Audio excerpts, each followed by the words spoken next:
Është dramatik bilanci i viktimave të tërmetit të magnitudës 7.7 që goditi Myanmarin e u ndje edhe në të gjithë vendet fqinje, përfshirë Tajlandën.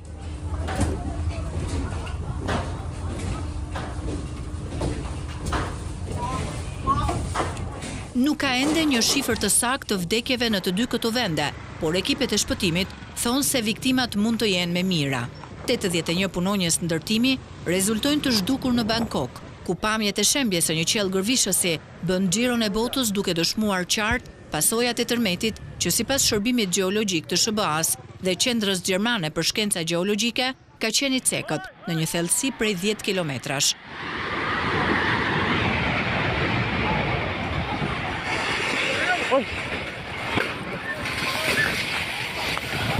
Sipas generalit Zë Min Tun, zëdhënës i juntës ushtarake në Myanmar, në spitale po mbërrin shumë të plagosur dhe ka nevojë urgjente për furnizime me gjak. Po në Myanmar prej tërmetit u shemb një urë dhe disa ndërtesa. Në qytetin Aung Ban është rrëzuar një hotel dhe sipas ekipeve të shpëtimit, njoftohet se shumë njerëz kanë mbetur të bllokuar. Tërmeti, i cili u ndje në disa qytete të mëdha, shkaktoi shqetësim të madh mes banorëve. Autoritetet po punojnë për të vlerësuar dëmet e mundshme, ndërsa ekipet e shpëtimit janë vënë në gatishmëri për të ofruar ndihmë në zonat e prekura.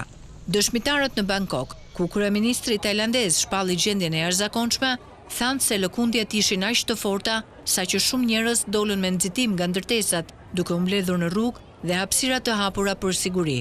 Disa banor raportuan se uji doli nga pishinat për shkak të lëkundjeve të fuqishme, ndërsa disa godina të larta janë lëkundur fort për disa sekonda. Qytetarët janë këshilluar të qëndrojnë vigjilent dhe të ndjekin udhëzimet e sigurisë për të shmangur rreziqet e mëtejshme.